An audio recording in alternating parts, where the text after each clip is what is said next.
Okay, good evening, everybody.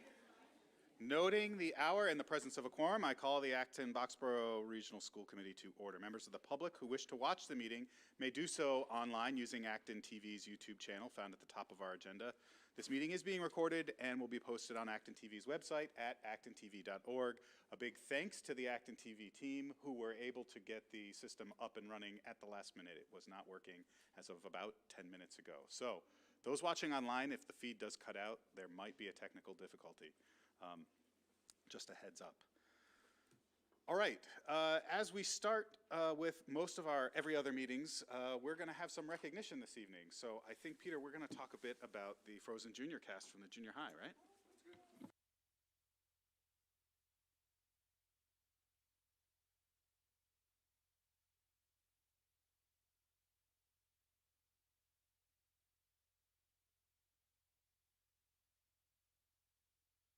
All right, so good evening, everyone. I'd like to see if we could bring up Bethany Dunakin, who is the drama teacher at the junior high, along with one of the cast members from Frozen, Catherine Philpott. So if you'd like to come up. So the junior high put on, as it does every single year, just an absolutely amazing musical. And as you know, we've been working over the course of this year to just recognize different great things that are happening around the district. Our students are absolutely amazing. The teachers who help the students achieve these things are tremendous, fantastic, so dedicated. We just wanted to recognize the hard work of all of the junior high educators who contributed to this, as well as the entire cast of crew. Just for a little background, there were 4 performances in early December.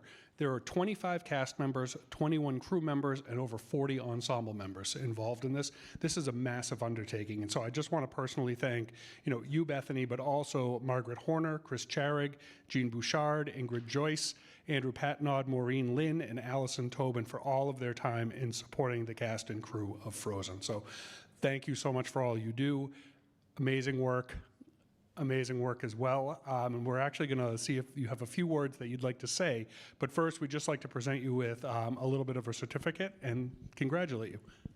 Thank you.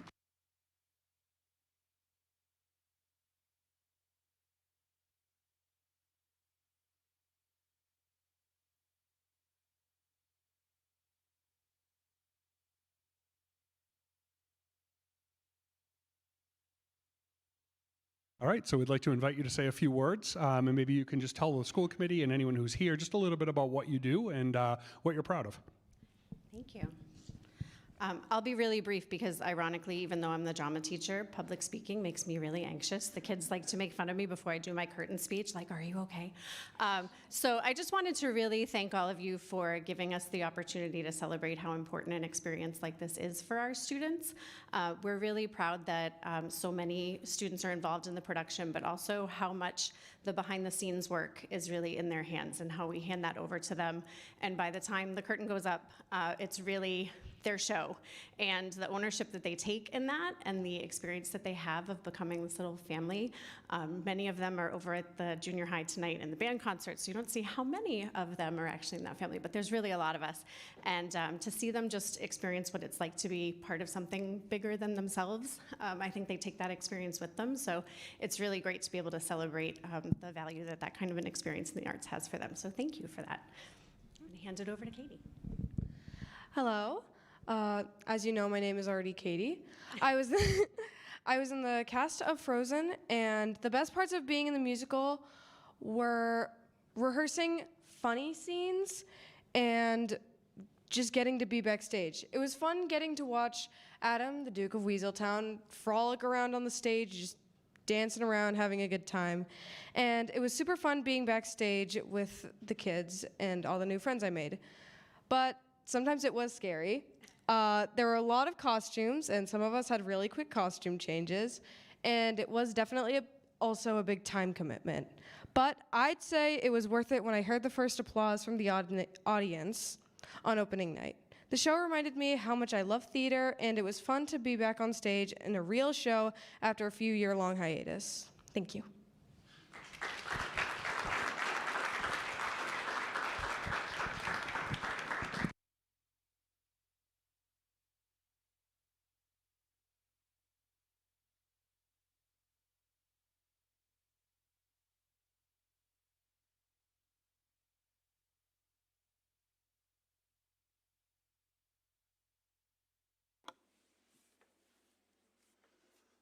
Okay, next up we have our ABRHS student representative update. I believe we've got Austin and Julia. Come on up, have a seat at the front there, and just don't forget to turn the microphone on that button for us.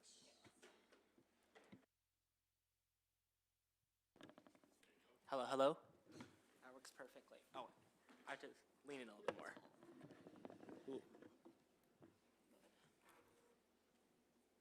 Happy, rather late New Year, school committee members.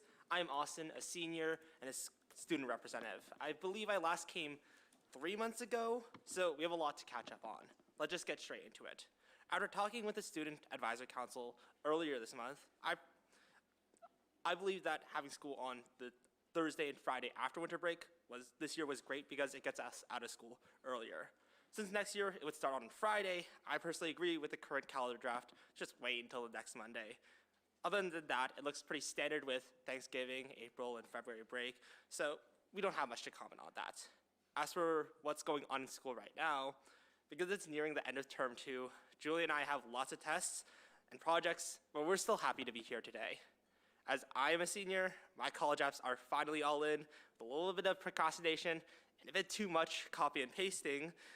I think in recent years, the amount of college applications per student has been increasing at an unprecedented rate, but the resources and responsiveness from my counselor, Mr. Chico, and the counseling department have felt enough for me this cycle. Now, before I get into the decarbonization resolution, I will always acknowledge the wonderful efforts by the school committee and affiliated faculty on the Boardwalk campus and the Climate Leaders program over the past few years. However, because I was elected for climate action, I must speak on this, and I wholeheartedly encourage the school committee to pass it as soon as possible.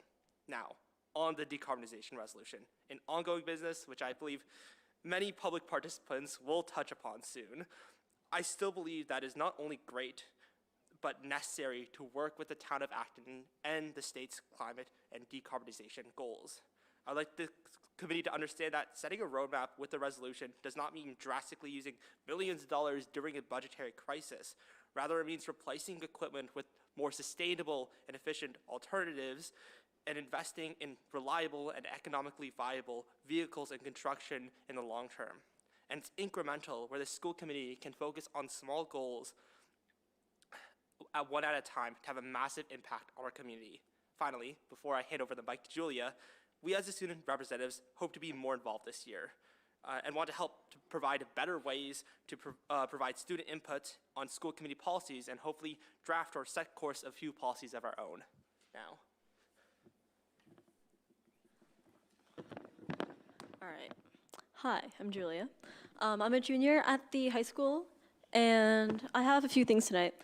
So first, the email shell that Superintendent Light helped us set up with the Ed Tech department is working properly. So it's great to see that getting resolved.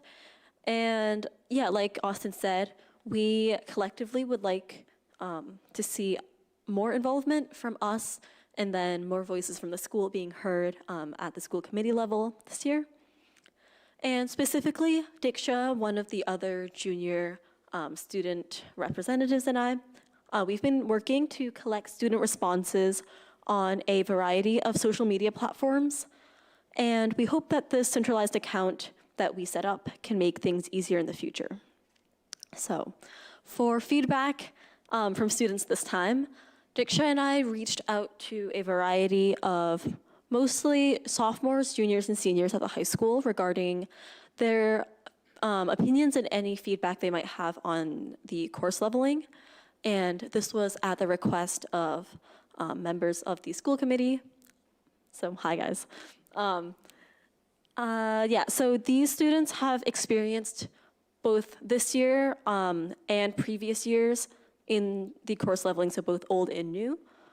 And generally, not to bring the mood down, but the feedback I've received has been somewhat negative. I'll just read 3 specific testimonies today. So this first one was from a junior. They said that it reduces the ability for a student to take the class level that suits them. From a second junior, this person says that we need more course levels in subjects like history, since only AP and unleveled right now leaves too much of a gap. And lastly, from a third junior, there's a lot of stigma for some families around taking unleveled courses, but the jump from unleveled to honors is insane, so the middle AE level is necessary. Specifically, they say that math should not be devalued or de-leveled. I think that these concerns kind of are pretty overwhelming among the student body, which is that this gap is too big for them to be comfortable choosing either only unleveled or honors. Yeah, so I think that's the general feedback that I have for today, and do let us know if there's anything more specific you'd like to hear from the students. Yeah, thank you for bringing us to the table, and see you soon. Anything else? Thank you both. If you have do you have another comment, Austin? No. All right, does anybody on the committee have any questions or comments for Julia or Austin? So I really appreciate hearing student feedback about things that we're looking at. It was especially helpful, Austin, for you to comment on the calendar and know that you've both looked at this and were like, we don't have any issues with that. That's good to know. I was wondering, as we're thinking about the de-leveling, so reconceiving what that looks like is, it's a process, right? Some of this is just being rolled out. What, other than just going back to what we had before, what could change that would make things better?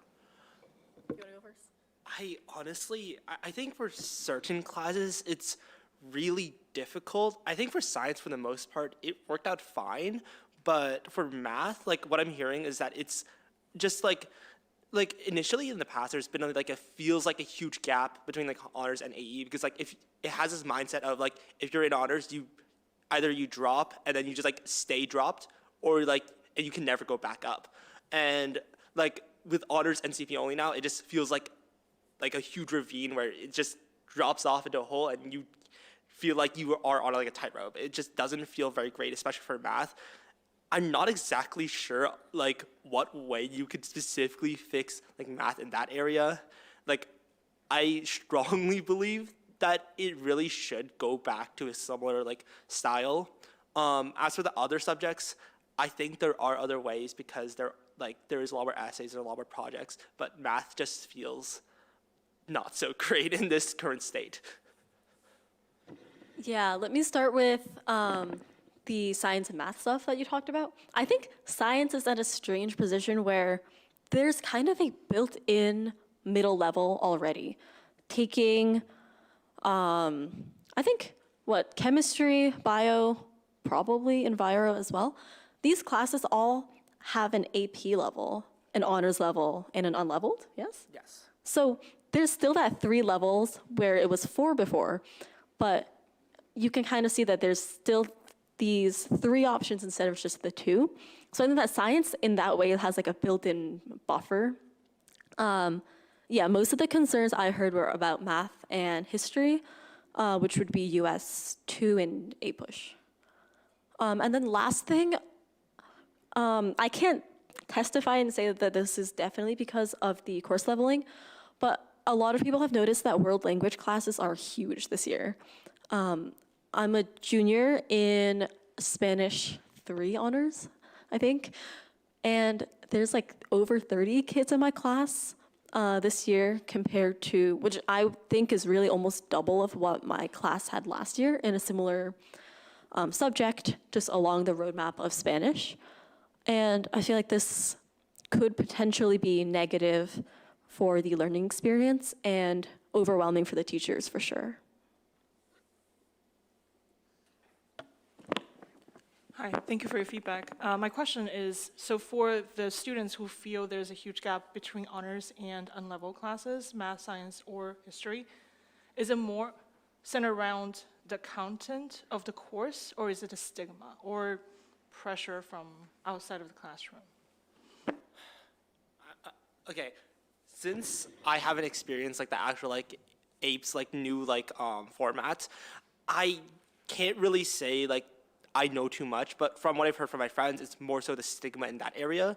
But in like math, it just does feel like there's a huge gap in content. Like it's already existed, but it just felt like it got a lot worse. Yeah, if that's something that you even specifically are interested in hearing more about, I can definitely survey the students on that as well. I don't think I can confidently say which one is more of like the issue at hand, but I would assume it's both. Thanks for collecting the data, but I was wondering, this is more for Peter, can we get this data in a more structured way so that we can actually interpret the data kind of more meaningfully? Yeah, I could probably work with Adam to see what a timeline for bringing something back to school committee would be, and then invite the high school principal and or high school team to come present. Okay, thank you. Superintendent, if I could quickly comment on that, I think that would be helpful for sure. And also, if we could get data on like what specific part of the student bodies impacted the most. So for example, are the people who are struggling with the new course leveling, were they students that primarily took AE classes in the past? Were they students who took unleveled CP classes? Were they honors level students? Like where is this effect being seen? So I'll add in that there's quite a timely article in the Globe about leveling at Newton schools. So I think I didn't get to read the whole article, but the takeaway that I got was it's really important to collect the data to be able to measure the actual results. And I think it's great to hear sort of the incidental feeling around that, knowing that we're in sort of like year and 1.5 of implementing it. And I think it would be really great to pair that with data to see some of the results. And then, you know, maybe also a reminder of what was the reasoning, right? Why we chose to de-level. Because I think that would be another part to sort of help interpret the data when we see it. So that was my one comment. My question is, can you share the new email address? So if anybody wishes to reach out to the student reps, what is the email address that they can reach out to you at? I think it's ABRC at student, wait, ABRC_student_reps at abschools.org. Wait, let me check. You know what, I should just. We'll send it to you. We'll make sure it's published in the minutes, but. I can just check Superintendent Lights. ABRSC_student_reps with an S at abschools.org. I was missing one underscore. Close enough. Excellent. Any last questions for our student reps? Thank you both very much. Mm-hmm. Thank you for bringing us to the table today. All right, Yep. thank you, Susan. Thank you, sorry. Okay. Next on our agenda is public participation. So as a reminder, per our policy, members of the public are invited to speak for up to 3 minutes. Public participation only takes place at this part of our meeting, and speakers must be recognized by the chair before speaking. And as usual, we don't typically respond to public participation at the moment. So if you are ready, please step up to the mic, give us your name, and go ahead.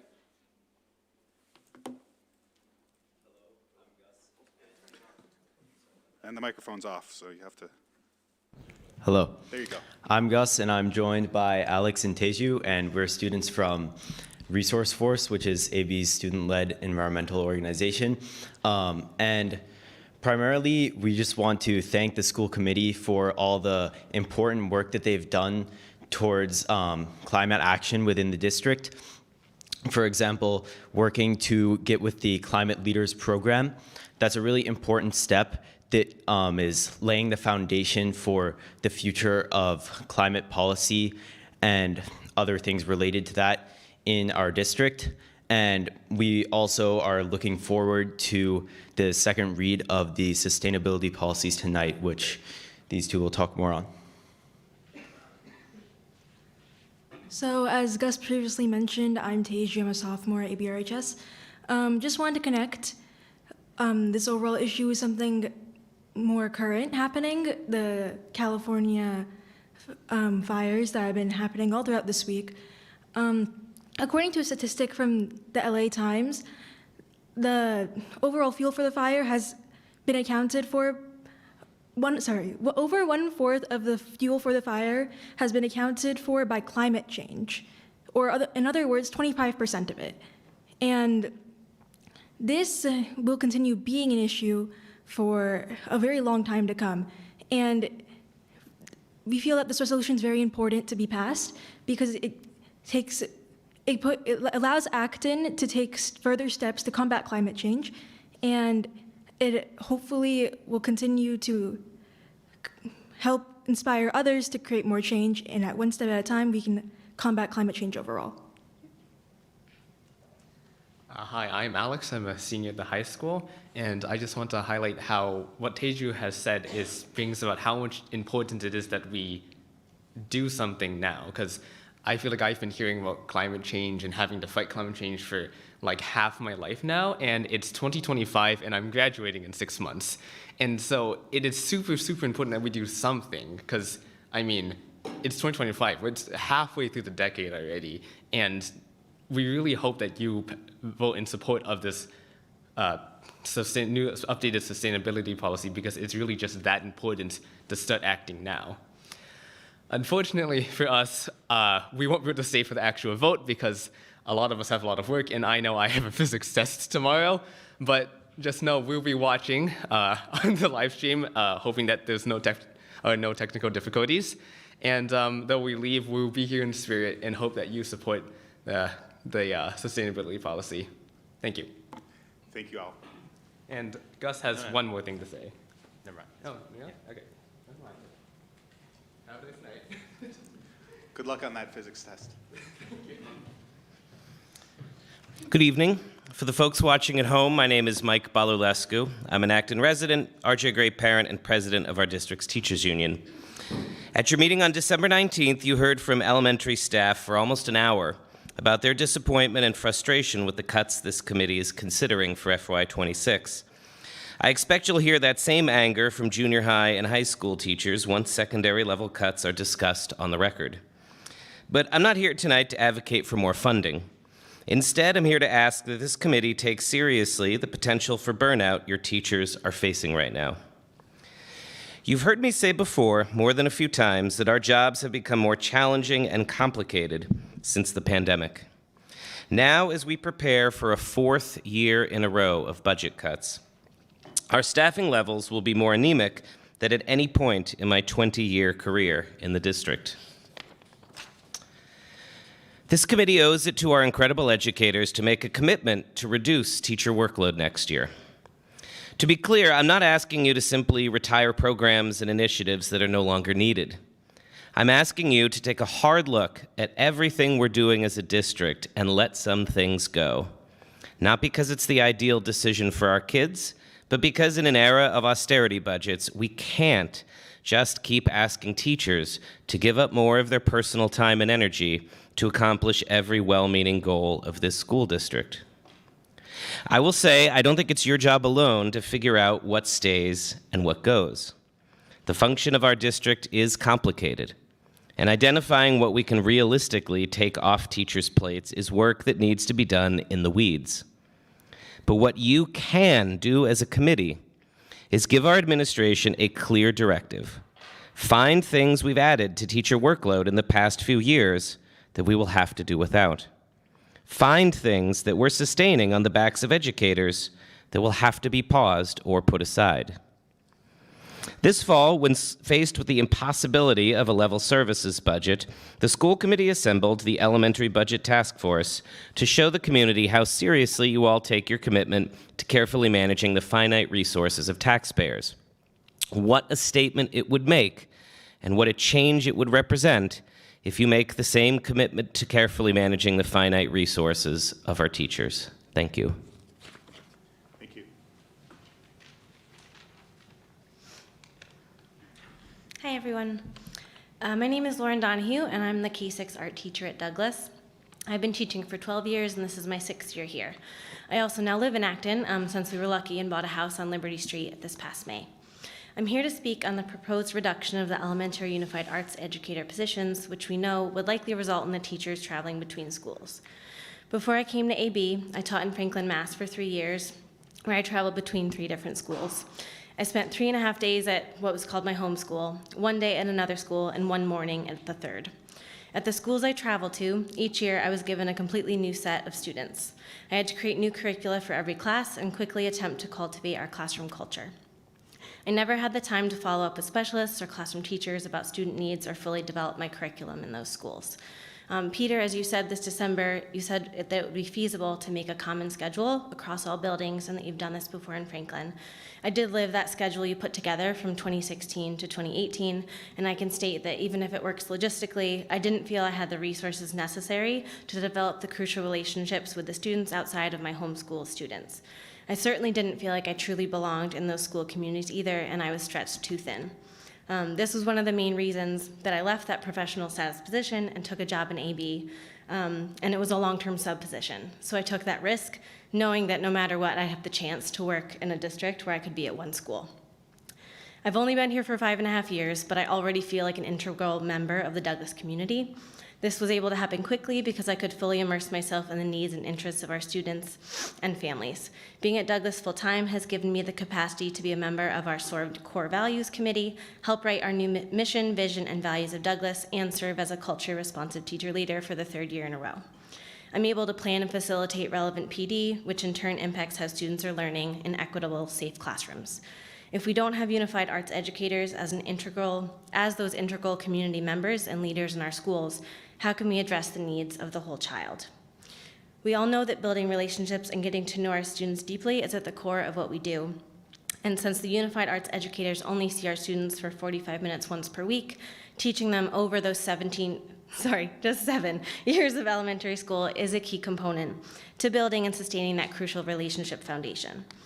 I've heard from all of you that you value us, but we need you to show us that you value our expertise and our community leadership by continuing to keep us in our school communities. Thanks for your time. Thank you.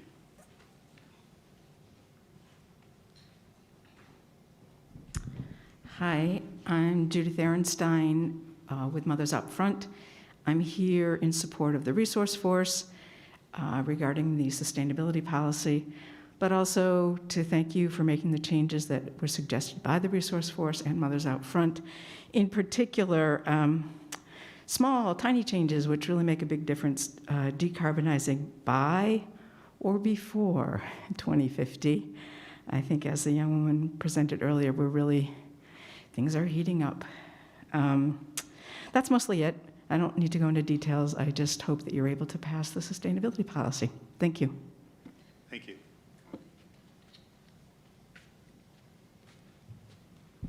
Hi folks, Alyssa Nikhil. I am a member of the Acton Select Board, but tonight, thanks for the wave, Andrew, I'm speaking for only myself. I'm not speaking on behalf of the board. The board recently received a request that we send a letter to state officials in support of the Safe Communities Act that is expected to be refiled this session. She wrote to the board after being directed to do so by the school committee chair. Her first request was to the school committee to affirm a commitment to welcoming and educating all students regardless of immigration status or gender identity expression. The chair declined to act on that request and suggested she contact the select board because immigration matters, quote, align more closely with the responsibilities of the police. I want to take the opportunity, rather than emailing the school committee alone, to inform the public. Under state law established in a 2017 ruling by the Massachusetts Supreme Judicial Court, police do not have any authority to assist with the enforcement of federal civil immigration law. The Select Board already has an immigration policy that complies with state law. Moreover, the Biden administration expanded Title IX anti-discrimination protections for gay and transgender students last spring. The Massachusetts Secretary of Education recently confirmed that the state constitution allows schools to continue to afford enhanced protections based on gender identity. This public body, you all, does have a responsibility to safeguard student civil rights, and asking the committee to affirm this is entirely appropriate. I work part-time in one of the elementary schools, so I happen to know there are students who have expressed anxiety in recent months about the prospect of deportation. Let that sink in. 10-year-olds are feeling anxious, wondering how much longer they will be able to come to school, wondering if their families might be forced to leave the country. Consider how impactful a public affirmation of your commitment to welcoming and educating all students, regardless of immigration status or gender identity expression, would be. I would go even further and suggest that the committee work to ensure that there are protocols established for potential scenarios, however unlikely they may be, to communicate these to staff and families. What are the procedures to follow if immigration officers show up at a school? What are the procedures to follow if a parent is not able to meet a first grader at the bus stop due to a workplace raid? Thank you for your time. Thank you. Good evening, everyone.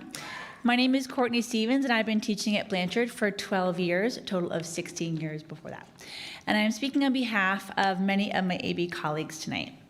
I'd like to address the importance of prioritizing equity and efficiency as we navigate the challenging cuts ahead. The academic and emotional needs of our students are increasing rapidly.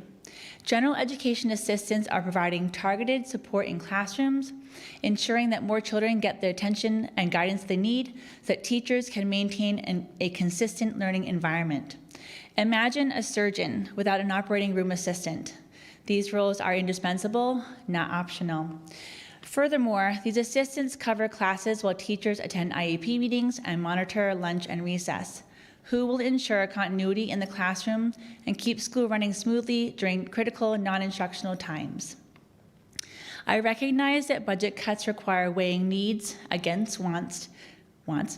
If we had to rebuild the school from the ground up, what roles are non-negotiable for a school to function effectively?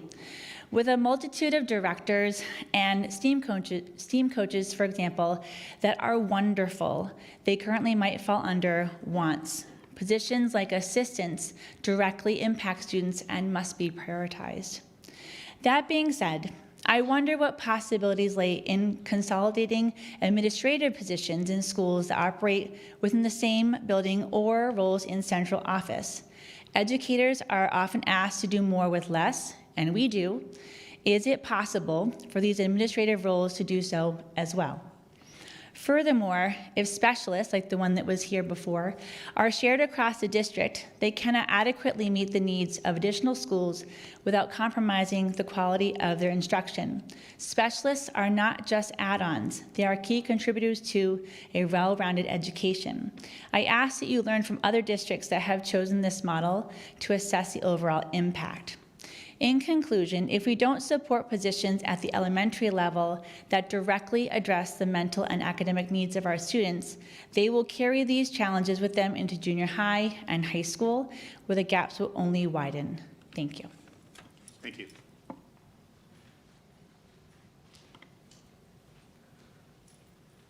Hi, Stella. Stella Coe. Oh, God. 11 Guswood Road, Acton. I just wanted to speak in support of the Resource Force resolution, and I hope you'll follow the lead of our students.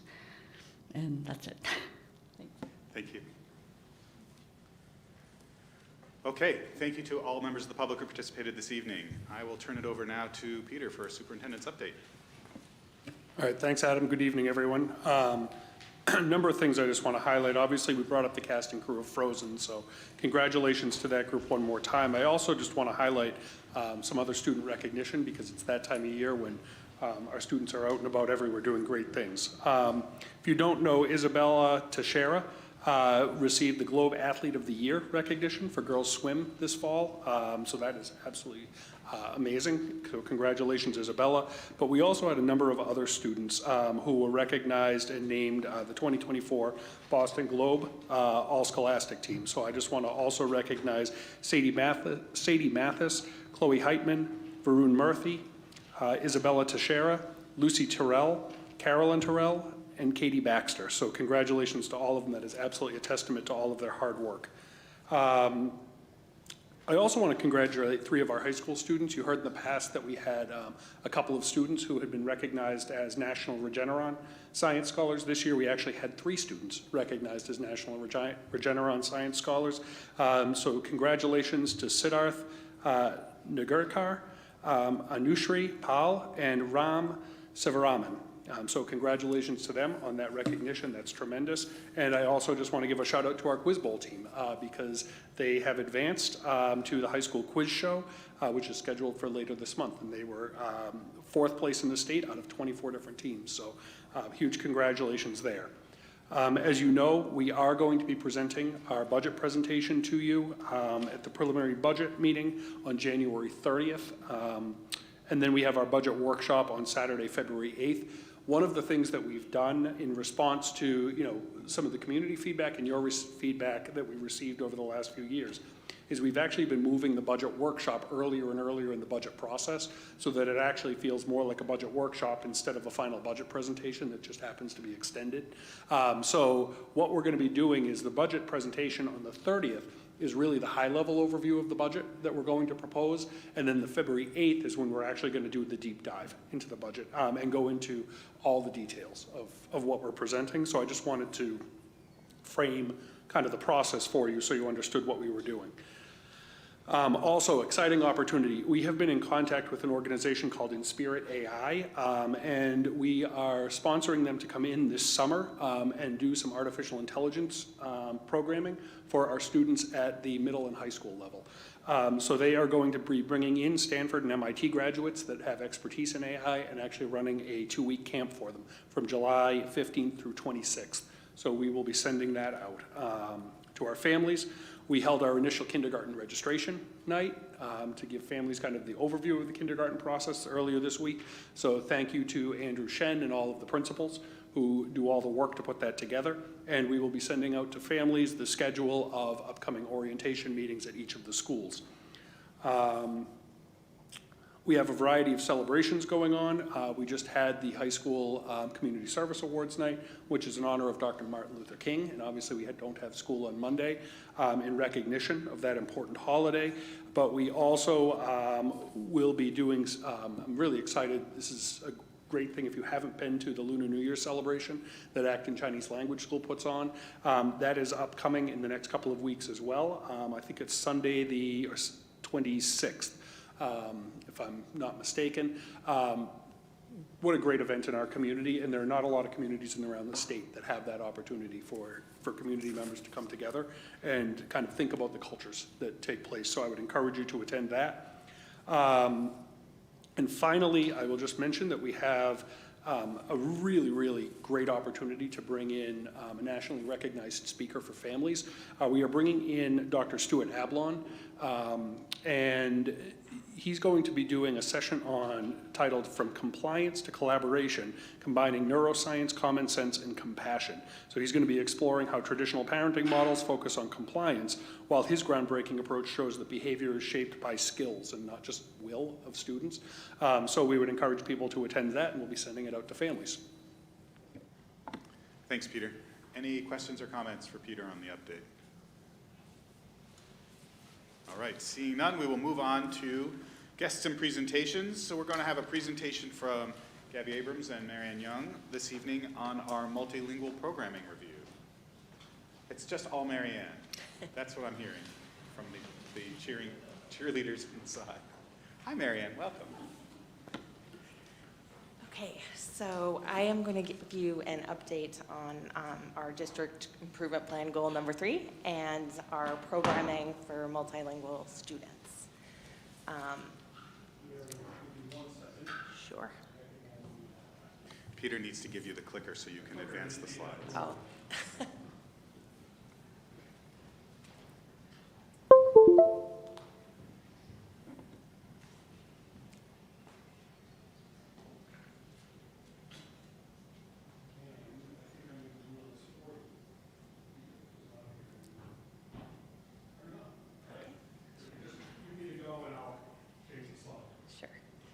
So the goal that we're working on is engaging stakeholders in selected strategic visioning opportunities to create a long-term sustainable vision for the district that improves access opportunities and outcomes for our multilingual students.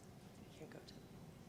So my goals are to provide an update on multilingual student enrollment and also performance on access testing, to share the themes of strengths and opportunities that came out of our program review that we finished in November, and to highlight some recent and future actions or responses that we have to the growing population and the review that we have.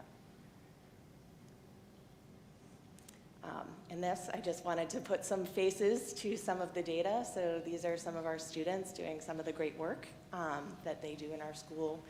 An example from last year, celebrating Lunar New Year with poems, making new friends at McCarthy Town with Bob the Bear, and then some retelling stories with wordless picture books. So as you all know, our ML enrollment has been increasing, nearly doubled since 2015, with 8.2% of students currently enrolled across the district classified as multilingual learners. Our kindergarten multilingual learner enrollment has doubled since 2015. Importantly, it's important to note that 80% of our multilingual learners are in elementary school, which is a little bit different than some of the other districts that are around us. And then another big change is that half of our students now are at a beginning proficiency level of 1 to 1.5. And that students are considered FELs or former English learners when they hit a 4.2 composite score. So that just shows you kind of the growth that needs to happen. This is the percentages as of November. Our numbers change constantly, so I just want to make sure this is as of November of students in different schools.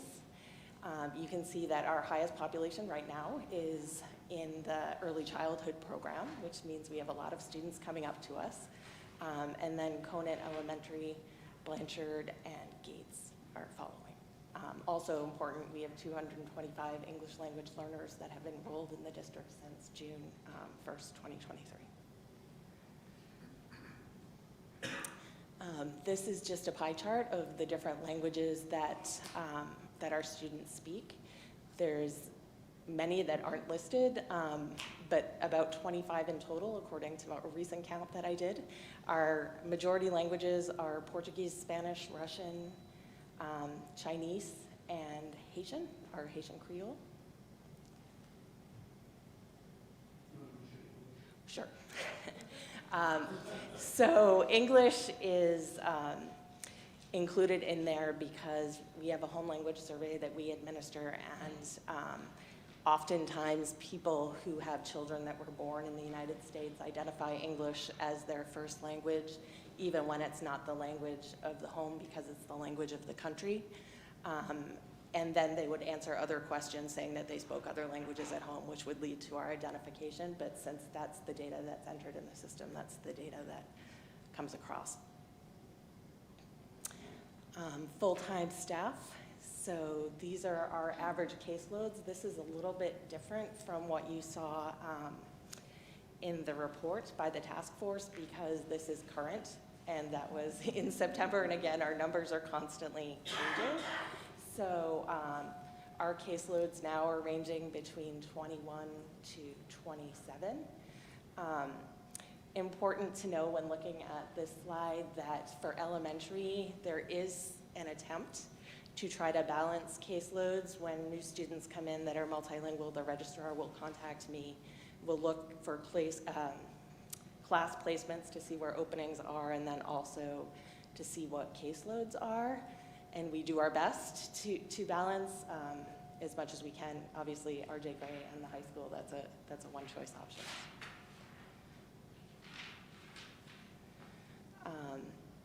This is timely. We're in the middle of access testing right now, but what access testing is assessing comprehension and communication in English. State to state, it's a test that's most states in the country use under the WIDA collaborative. Last year, 55% of our multilingual learners made progress.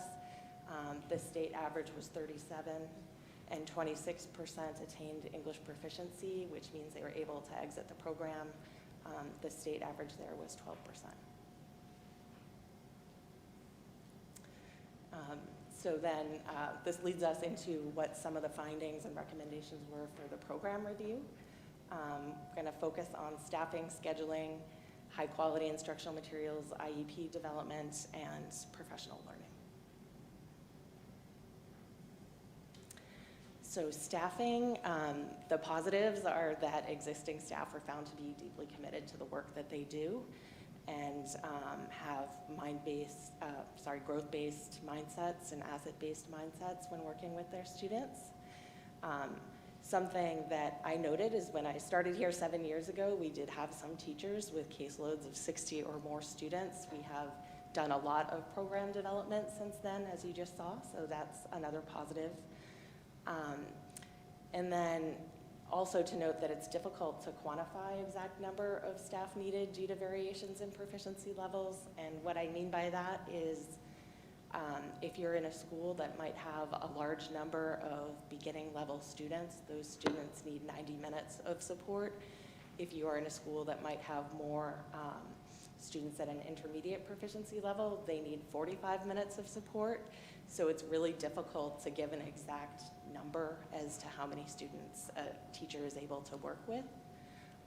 But those are the factors that we look at in terms of how much service time is required and how much support is needed. The recommendations that came out of the report were to hire more ESL teachers to get to our recommended minutes. We are closer than we were last year to meeting recommended minutes, but we still are not at a place where we are meeting minutes at any of the elementary schools for all students. So we are able to meet minutes for some students based on scheduling and different, whether or not they need other services, but not equitably for all students yet. At the high school and the junior high, we are doing that. So that was one recommendation. Another was to consider hiring a shared staff member between the twin buildings so that they could support both schools, and also to look at some co-teaching. To hire a coach for the secondary for the high school, and that person would be to assist both ESL teachers and general educators. And then the last staffing recommendation was to hire a dedicated family liaison and intake data manager to help with family engagement and also the accuracy of some of the data. So, we wouldn't have that many students identifying as English speakers and other such things. Around scheduling, one of the findings was that inconsistent scheduling practices limit equitable access to service and high-quality instructional materials. For those of you that don't know, I'm just going to define what they mean. High-quality instructional materials are curriculum that is research-based, that has teacher professional development tied to it, that focuses on equity and inclusion and is vetted by experts in the field to align with content standards. And then another finding was that MLs with disabilities often lack access to ESL and special education services, and that is, again, often due to schedules and scheduling practices and trying to fit everything into the day. Recommendations were to look at master schedules, and this is pretty specific to the elementary. In the spring, to maximize possibilities for collaboration of staff to co-plan. To look at possible clustering of students with the same English proficiency levels in classrooms to see if we could do more co-teaching. To train all staff, ML and otherwise, on what sheltered English instruction is, and to avoid the misunderstanding that ESL teachers are solely responsible for the English language development of students. And then another was to make sure that students are not pulled, or multilingual learners are not pulled from Flex Block for English support.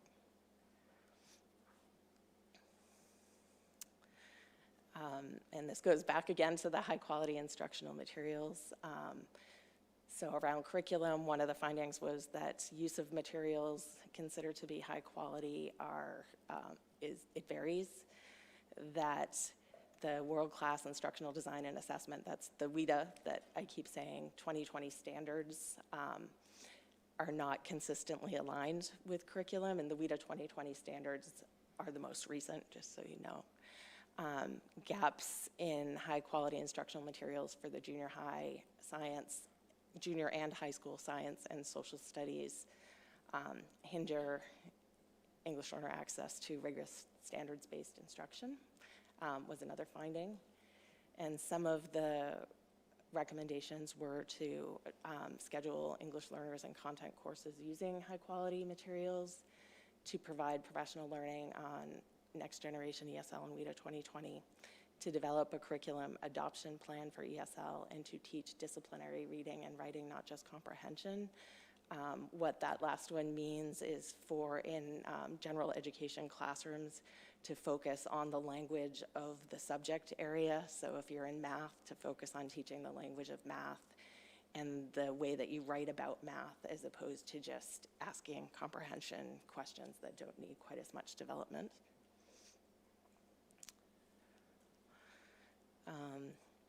And then multi-tiered systems of support. So one of the positive findings was that there's a great commitment by faculty and staff to best serve the students in front of them. They also found that there's a need for stronger Tier 1 and Tier 2 practices in general education classrooms to integrate language and content development. And because we need more professional learning around culturally and linguistically sustaining practices in Tier 1, some multilingual learners may be over-identified as having a disability because of the difficulty of teasing out disability versus difference when looking at language. The recommendations were to revise MTSS processes to include multilingual learners and align interventions with linguistic and cultural needs.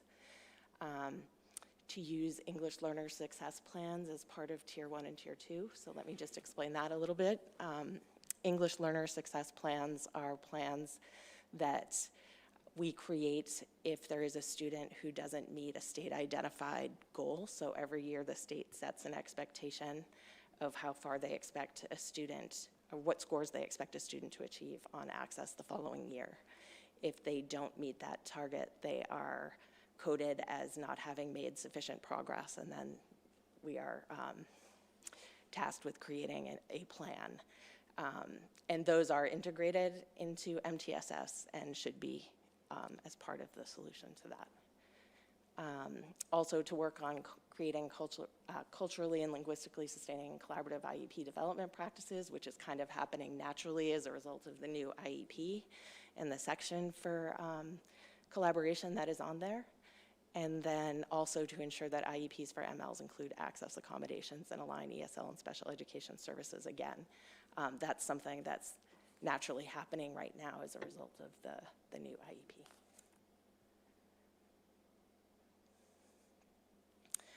Professional learning, the finding was that current professional learning opportunities do not fully address specific needs of ELs. Some of the recommendations were to implement a 3-year plan to equip teachers with curriculum literacy and best practices for MLs, and to leverage the expertise of existing coaches and content and department leaders to lead professional learning. It's like a train-the-trainer type model. Next steps. So some of the things that we have recently done is we just launched Elevation Strategies Pathway, which is in kind of self-guided online learning platform where teachers can take a pathway that we created focusing on newcomers and SLIFE students and earn their 15 credits for recertification and also an in-service credit. And so far has been very successful. I think we have 67 classroom teachers that have signed up and are going through the training, and we just launched it, so it's very exciting. We also have 2 grants that we are using to support work with multilingual learners, specifically newcomers looking at curriculum and technology and other things. And we are also collaborating as a department to look at our curriculum mapping and enhance curriculum mapping and instructional practices. Some of the next steps that we're in the process of working on right now are looking at professional learning for the high school department leaders and coaches so that they're able to share that learning and pass it down to their departments. And then exploring professional learning for English language development teachers about the new standards and implementation of them. Questions? It's a lot of information. Thanks, Marianne. Questions or comments from the committee? Lakshmi. In the numbers you showed in one of the slides, does that include the students who are multilingual but can speak English very comfortably and hence they don't need any help? No, those numbers are only students that are currently identified as multilingual learners right now. Which means they need help. Which means they need help. 24% of our district are students that, spoke another language other than English, but that doesn't mean that they currently are in multilingual support or have ever been. Okay. These numbers are just for students who need support.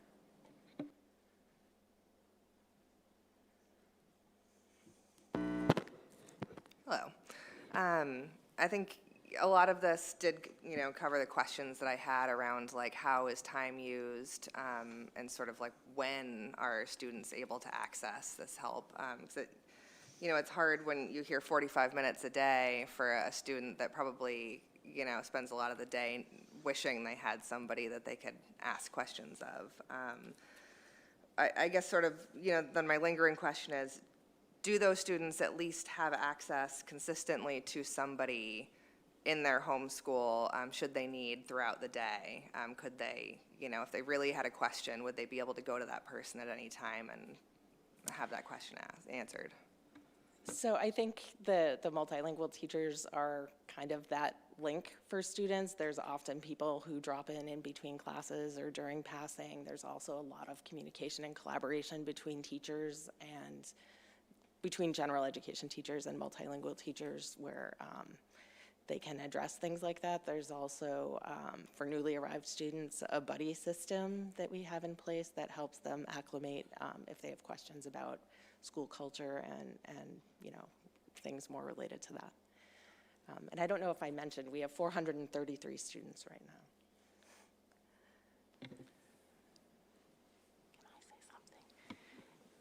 Through the chair, if I may, also just add on, as you were asking your question, which was such an important one, I was thinking about when I started my educational journey as a teacher. I started as an elementary trained educator in a middle school and was quickly instructed that every teacher is a reading teacher. It is incredibly important for me as an educator. That was my mantra, that every teacher is a reading teacher. And I'm beginning to believe that every teacher is a multilingual learner educator. And so while that time, that service delivery time, that specific English language development, what I would say is that, and the highlight in the report about our educators having such growth and asset-based mindsets around this work is so true.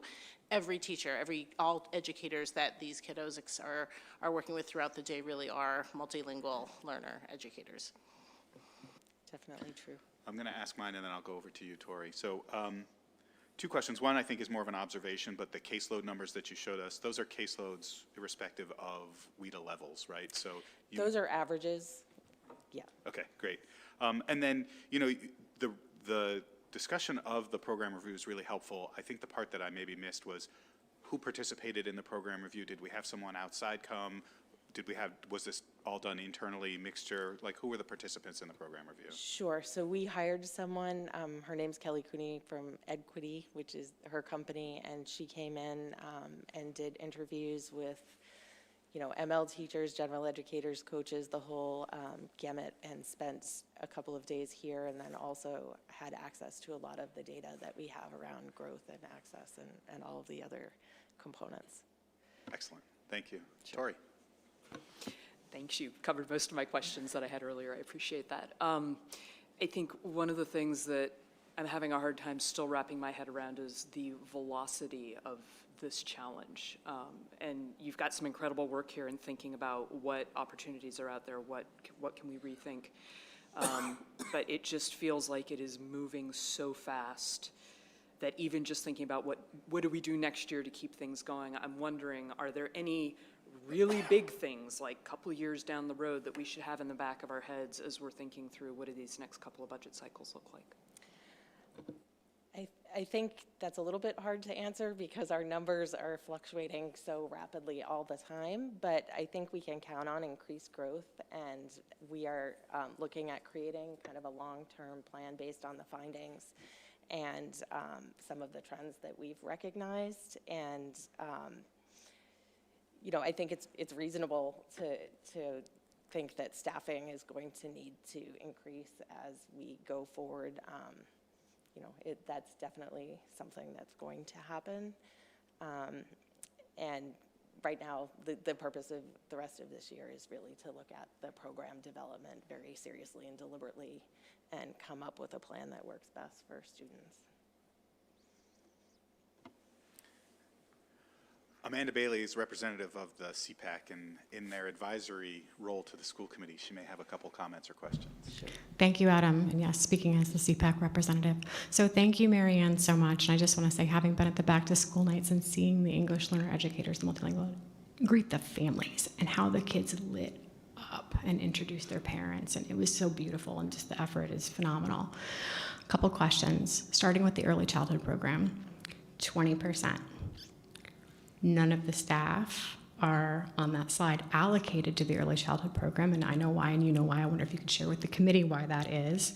But we also know that they are consulting and they are helping. So if you could speak a little bit about that hidden workload with the early childhood program and how those students' needs are also being addressed, and the special educators running that special education program are being supported with those students. So that's like my first piece.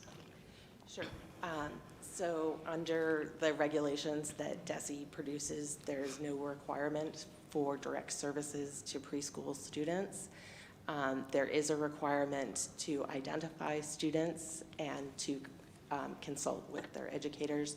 So aside from the numbers that I showed you, the 3.5 multilingual educators at Boardwalk screen any students that come in to the preschool that they are notified about, usually through the director of the preschool.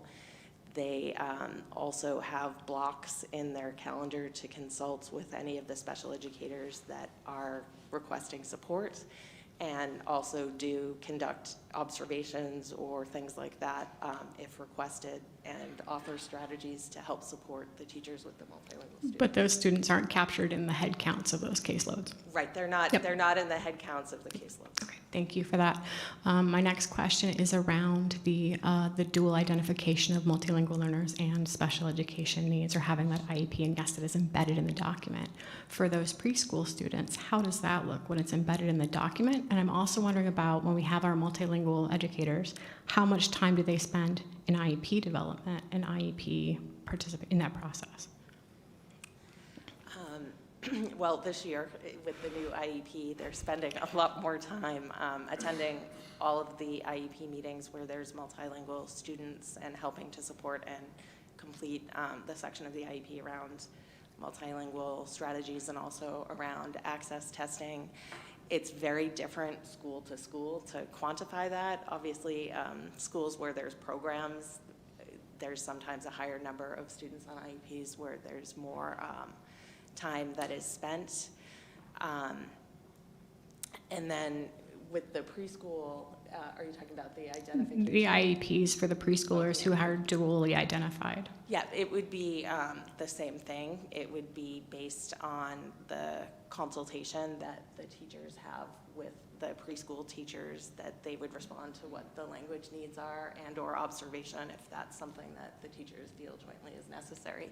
Thank you. And then my final question is about the LPAC and the status of the LPAC. I know there have been heroic efforts to establish and get engagement in there. I'm just wondering what the status of that is and how that might factor into some of the action plan. Sure. So we are having our next LPAC event the first week of February. I'm conducting a poll with the teachers to see whether it's the Tuesday or Thursday, but it's definitely the first week. Changing from like a more formal setting to something that's more interactive and family-based, we're going to host a game night with teachers from all of the different schools and, you know, whoever we can get to come. So I'm hoping that with the change in the structure, we'll be able to have more families attend. Thank you so much. Thank you, Adam. Thanks, Amanda. Any last questions from the committee? Comments? Right, Marianne, thank you so much for the presentation. We really appreciate it. Okay, moving on to new business. It's our beloved school calendar. There it is. So I know that there was a quick adjustment to the calendar that was made today because I'm assuming we found that we needed one more day to meet our requirements. Is that what happened, Peter? Yeah, evidently the superintendent attempted to slide in a 179-day year. But it'll come up in your that doesn't work.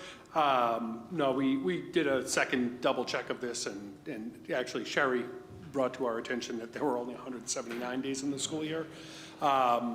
So we had to add the 180th day, which did push it. The corrected version is in the packet and it's posted to the website, but we also emailed it to you directly just to draw your attention to it. You know, when we develop the school calendar, we develop a calendar that's based on the past practices of the school committee, and then present that to you for your approval. You know, I will say the school committee has made adjustments to calendaring over, you know, the last 7 to 10 years in response to different interests of the community, feedback that the committee's gotten. But the calendar that we've had for a few years now. I will say this is the first time where I think it's every observance that we have chosen to recognize falls on a weekday. So, you know, we knew that would happen every certain number of years, but it definitely does stress the system. A couple of things just to note, you know, we cannot bring our educators back before the 25th. That's in our contract. So that is the earliest day that our educators would come back. You know, we have the 2 days before school starts, so we really are starting school about the earliest day that is possible. And then you can see the various observances there. If you catch an error, you know, we have many sets of eyes on that, but if you see something that doesn't look correct, please let us know. When looking at the winter break, we did come in on the 22nd and 23rd. We have not traditionally had school on the 24th. I've talked to a couple of superintendents who have done it in the past, and they were one-year efforts and chose never to do it again based on community feedback. The 1st of January is a holiday. The 2nd technically is not. In the calendar we proposed to you, we didn't feel that it was really of large benefit to bring people in for one day before another weekend. So we've chosen to take that break. And then you can see kind of the overall impact of that is the last scheduled day of school is the 18th. June 19th is a federal holiday, so just keep in mind that any snow days that may come up during the year, essentially that mean we are into the week of the 22nd. So just happy to answer any questions on that, and otherwise I would just turn it over to you for any comments and feedback. Any questions or comments? Lakshmi. When are we going to talk about what we want to kind of propose? Are we kind of sticking with this? I know last year you said we will talk. So I think that we have some time now we can talk. I think any significant change in terms of sort of strategy around what we're observing and what we're not, sort of whole cloth, is probably something that needs more time. I think that, you know, the community is going to want to have some feedback on that. So, you know, I think that what we want now is feedback on what we see, and if there may be some small changes that seem doable, then let's consider those. And then I think following this, if the committee and the community feel strongly about reevaluating our strategy around the calendar, then we need to spend some time doing that. We also need to balance that with other priorities of the committee in the coming year in terms of big activities that we want to undertake. Oh, wow. Since I was looking over here, I apologize. We'll go with Tori next, and then we'll come to this side. Just a quick question. So is there any impact on things that have to happen over the summer by having this late end to the year, and then, you know, presumably we've looked at what the next year might look like, but for summer school activities, et cetera. No, we don't necessarily think so. I mean, the summer school activities typically are starting in kind of that first week of July. June 30th. Yeah. I just want to say I strongly support this calendar, which is reflective of our community as a whole. Not only does it recognize Rosh Hashanah and Yom Kippur, but also Eid and the Lunar New Year and so on and so forth. So kudos to the staff for finding a way to recognize and squeeze in all those holidays while committing to that 180-day-a-year school year. Thank you. I have two questions. One is the half-day locked in on Wednesdays? Because I know people are talking about, can we move it to Fridays or any other days?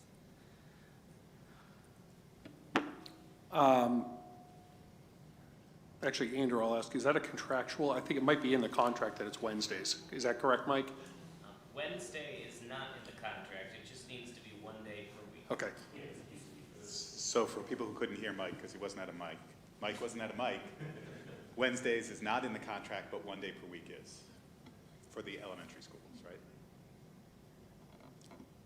So I guess there's a possibility that we can talk about possibility moving it to Friday, or we're not going to open that jar of worms? You could, well, I would say it's actually the school committee's calendar, so you can do anything you want. I would be a little bit concerned about Fridays from an attendance standpoint, that, you know, it might end up being viewed as not a real day. And that could potentially have a negative impact on what students do and how we get everyone here. That would be the only concern, but you absolutely can do it. The second question is that there are a lot of days off, and I know we're looking at all revenues, right? Like possibility of bringing more money. So can our community ed department have more programs for those days so that we can offer people options? But I also understand that ties into staffing and hiring and all that. Yeah, so Erin has definitely explored that. Sometimes the impact is her staff is relatively reflective of our community as a whole too, so oftentimes staff are actually celebrating holidays themselves. So I think from Erin's perspective, staffing has been the primary barrier to expanding programs, but she is, you know, the entrepreneurial wing of the district, and so anything that she can do that can generate revenue, she pursues very, very aggressively. So, you know, for her, the only limitation is can we actually get adults here in order to supervise kids, and she hasn't been able to expand so far. This is actually a question that deals with this year's calendar and how we may be able to use some data from that and understanding some things coming up in next year. This past year, November 1st was a day off for Diwali. November 4th was a Monday, that was a Friday. Monday was a day on for school, and then the 5th was election day, creating what could have been a 5-day weekend for many people. Do you know offhand, or can you look to find what our attendance records were for that November 4th day of this past year? Because my concern is as we look at some of the things, in particular the 22nd, 23rd of December leading into Christmas and that break, whether we're going to have families attending or we're going to have people actually here. We can bring that back. Okay, so this, I think I wanted to talk about this last year itself. So I think I saw a concern from Blanchard parents as well, Blanchard PTSO, saying that they really would like to see bring back only the federal holidays. When my kids were in elementary school especially, what I preferred was, I didn't care about cultural holidays, even if it was mine. I used up all my time off for taking care of my kids when they were sick. I could not find any other time where I could take more days off to celebrate these. They were really taxing. So I think we create more hardship when we try to appreciate certain groups in the community. You should really think about that. And when you talk about generating revenue, we're not in the business of generating money here. We're in the in the business of trying to develop kids. So I think we should stick to that. All right, so I will tell you, personally, I'm struggling with this. And a lot of it is because I think we want to be responsive and respectful to our community, but at the same point, we have, as a school committee, a responsibility to our students and continuity of learning. And I feel like we're getting into a lose-lose situation. So we're going to start early and we're going to end late so that we can observe all of these holidays, which means that we're going to have people talking to us about air conditioning in schools at the beginning and then the end of the year. We're going to come into May, we're going to go to Memorial Day, and we're going to come back for a day, and then we're going to be off for a day. We're going to have people talking to us about consistency in learning and being able to build routines. The flip side of that is that there are any number of very engaged community members and community groups that, should we open this Pandora's box, we will have a line out the door of public input. And so I think at some point the committee does have to make a decision, what is more important, and we have to come with some fortitude around that when inevitably we're going to be making some interest group upset. I think that I think we came into this year's calendar and I thought this was probably the worst one in terms of how many breaks in time, and I think next year's even worse. And I would really love to dive into this, and I would love to. I don't think we can do this, Lakshmi, unless we have a public session to do it. At the same point, as I look ahead at what some of the big challenges are going to be for us for years, the next few years, this is a big one, but this is the tip of the iceberg of the things that as a committee and as a community we're going to have to resolve. I don't know how to solve this one, because I would love to just make a unilateral decision. I think you'll hear only from very vocal members of the community. I think we are not considering the rest. I think most of them will go over taking care of the hardship rather than worrying about the holidays they celebrate. I think we should consider going back to what it was, and I think we don't need to be in the appeasement business here. We care about student development, and that's all we need to focus on. I'd love to hear some. Oh, hey, look. This side of the room has some feedback, so we'll go back to Ginny and then Ben. Hi. I think we're in sort of a tricky spot because the federal holidays are the Christian holidays, and none of us can do anything about that, but that is the larger, question for just how we run things in general in this country. We're supposed to not have a federal religion, and yet these holidays are sort of just perennially there. It's hard to say what the right answer is. I think I feel you, Lakshmi, that the only days that I have available for me are my vacation and the days I need when everybody's sick, because inevitably that happens. So it is a lose-lose situation. But I think, yes, this needs to be a community decision. I don't think there's anything scary about that. Yes, it can be a little bit intense sometimes when everybody's coming together to give their opinions, but that's the way all of these decisions should be made. I do want to say, though, I worry about introducing things like, well, maybe it'll be too hot, or, continuity of learning, because I think there's always a discussion around summer. Is that break too long? Is that a good idea to have a break, or do kids forget everything? And some of the hottest days that we've had, unfortunately, were like in September, So I think that's just climate change, which, again, sort of brings back that climate force resolution that we need to get on. So I just want to say, for those of you who haven't been here, when we have opened up the calendar, I would not recommend that we do so lightly without considering how time-consuming that's going to be, because it will be. I do want to say that there are many federal holidays that are not religious holidays in any way, shape, or form, and they could be, maybe the majority. I think with the exception of Good Friday, which I personally have never really understood why we have the day off for that, it leaves us, because we do have Christmas, but I think it leaves us in the position of trying to decide which holidays are more important than other holidays, and I think that that's an impossible position. I'm willing to entertain that if that's what the committee would like to do and have this discussion again, but as Peter said, we also have educators who celebrate these holidays, and we have learned in the past that, you know, even if we were to hold school on those days, we would have to have a lot of substitute teachers. And then finally, I just want to ask, and we may not know yet, but what does this do with regard to the summer vacation? Because it looks like if we don't get out until the 26th of June, we're looking at an 8-week summer vacation, which is really, really short. You know, that's something that I also think is hard for families. So, and as you know, someone who always worked, I understand how difficult it is to have these, you know, days off when the rest of the world seems to not have those days off, and finding a place for your kids.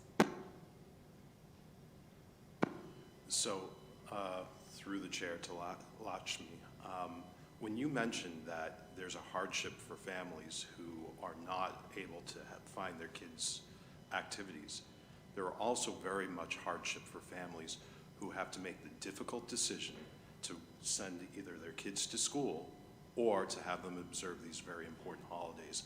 I don't think it's fair for you to make a determination or make a statement which says, well, these are all hardships for all families.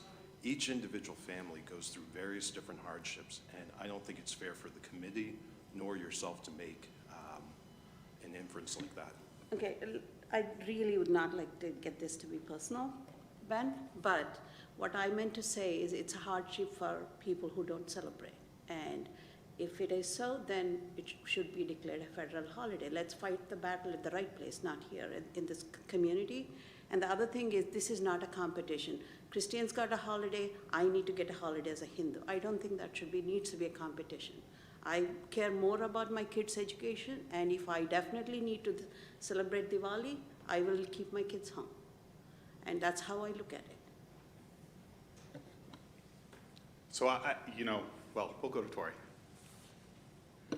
If we were to explore this, I would want to look at, and I have no idea how much work this is, but I'd want to look at attendance data, because honestly, people vote with their feet, and we know the most vocal people will come in and talk to us, but I mean, we've done this both ways, right? In theory, we ought to be able to take a look at when the calendar was this is what attendance looked like. And I just said if, Adam, I didn't say we should do it. Well, no, I actually, I don't want to respond to the if, I want to respond to the fact that, you know, we had a really strong outreach from the Hindu community saying we need to celebrate Diwali. And what they said was, we value education, and we know that if this is not a day off from school, our kids will be here. So that the attendance data isn't necessarily a true indication of whether or not people are going to come or they need to celebrate their holidays. And I think the same is for every community. You know, there may be folks in the Chinese community and in the Jewish community who say, I know that when I miss school, it's a lot, and I'm gonna have to make that decision. And what we have, as a committee, have decided in the past is we want to represent that as much as possible, and we've bent both ways in that we've written policy around homework and assessments and all of that to make sure that students aren't penalized and that they can ask for extensions and get their tests postponed and all of that. And we've gone and tried to represent every community's special day, and we're getting to the breaking point, I think, is where I'm at. Ben? Sorry. Andrew and then Ben, sorry. Couple of points. One, I'll reiterate something I said last time we were dealing with this, but before I get to that, it's very easy to look at education as if it's a job for the students, and it's not. The students that are here to become the best versions of themselves, to do it across math and science and art and music and play and friends and life. And a big part of life is more than what you find in textbooks. It's important to value the education that they get, but damn it, it's important to give them some joy and some life too. The part that I'll reiterate from last year, I'm a Jewish guy, I grew up Jewish, I grew up in a community, in a town, in a time, Lakshmi, as you said, where they did not reflect the religions, the culture, the space I came from, which meant at the beginning of every year, I would end up being 2 days back. I would end up being 2 days back for math, 2 days back for language, 2 days back for science, and I'd have to catch up. But not only was I left 2 days back for that, I was also disregarded by the community that I was in for the person that I was. And we're not a community that disregards people. We're a community that respects the numbers of people that are here. And it's easy to say, you know, if my kids were in school from 8 o'clock in the morning till 6 o'clock at night, I could stay at work all day. If my kids were in school all day on Wednesdays, I'd be able to get more stuff done. If my kids clocked in at 8 and clocked out at 5, they must get more education. That's not what we're doing. This isn't a factory. This isn't a job. It's a school. We got to remember that we're doing more than just stuffing their heads with numbers. We're giving these people, the fuel to be great in the future. Before I go to Ben, I do want to respond to that because I hear what you're saying. However, what about the families that can't cover where their kid needs to be on that day and can't put food on their table? They're the ones who can't come here and advocate for us, and they're the ones who don't have the ability to get their time off to represent that. And I recognize, what I want us to recognize is that we can hold both of those truths at the same time. We need to represent and celebrate all of the diversity in our community, but we also have to represent and understand that changing demographics in our community, as we see it in all of our graphs, that we are more and more a community of people who have greater needs. And where I worry is that if we hold a line very hard and fast around this and say, if you don't give me my day off, you're a terrible person, we won't get that feedback from people who can't come here, who have been working all day and maybe are on their second job, who can't come and yell at me and say, you're a terrible person because I can't put food on my table. If you advocate for greater quality of life for the kids that are coming through, that does allow you to hold both in your head at the same time. But it's super easy to sound super strong by saying, no, I'm not going to listen to anything but what's federally mandated. If we walk in and say we're going to throw away everything but we absolutely have to do, we're going to disregard opportunities for our kids and our families to learn. Holding both is what we need to do, and making sure that we are putting our focus on building great people. Yeah, and I struggle how we balance that, because I feel like our scale is going too far in one direction. And I do want to hold both, but I want to find a way to balance that. That's where I struggle. Ben? Thank you, Adam. I know a few years ago there was a survey that was circulated to our community to vote which days are important to them. Would you be able to recirculate it to this group here so that we can revisit that data? There is in our archives the school committee calendar. I forget what it was called, but I'll look for, all of that stuff is up on our website in our archives, so I will look for it and I will send the link out to the school committee shell, because yeah, we've been through this before. Exactly, and I was thinking by recirculating that data internally here, then that will better prepare us for a future discussion on whether or not which holidays we cut, which holidays we keep, or how we move forward. I just wanted to ask if it would be possible to sort of run the numbers, quantify how much it would cost to make sure that there was a spot for every student in the after-school program that sometimes runs on vacation days. Because I think the answer to the conundrum here obviously is funding, but having an affordable childcare option available would satisfy everybody's needs. Yeah, we're happy to connect on that. So I want to be honest about some challenges we're going to have here. One, you can see the level of disagreement among 11 or 9 people, that you're not coming to consensus on this issue. And, the calendar for a school is very much a community calendar that reflects the values of the community. And because there's no right answer. Like, it's not a math problem. And so what I think might be productive in this is less to think about how might the 11 people in the committee solve this, but what's the process that would need to take place for the community to be able to engage in a dialogue around the calendar that actually considers all the different perspectives, because we are talking a lot about family perspectives, but our educators are going to have perspectives as well. This actually was just a topic yesterday in the educator roundtable that I do. Really feeling like, at all levels, actually talking about feeling like it's hard to get going with the calendar that we have, and that's an honest answer. It doesn't devalue anyone, but it's just an honest answer about how challenging the teaching is. And at high school level in particular, because we also don't do any assessments before or after these holidays, and in some other days. So from an impact on students, what ends up happening is assessments tend to pile up on fewer days. And that doesn't mean that I don't believe in what we're doing right now, right? So I think that's the conundrum of all of this is it's a complex issue. It needs to be, really well thought out. I think the challenge that I've seen over, 7 years of doing this as a superintendent is if the full school committee tries to tackle that deep of a problem, knowing that you also have all the other business that goes on, you don't have the time and energy to be able to allocate to a really thorough discussion of a topic. And so this is something that historically, and I think which is appropriate, if you want to do it, it's the formation of a subcommittee to look at it, where the subcommittee is actually, maybe a couple of school committee members, but really bringing in a broader swath of stakeholders across the community to then think about how we're going to make change. So I think, the reality of the current year is people are making plans right now for next year already. And, we don't have a month and a half or 6 weeks to think about what changes to make to this calendar, right?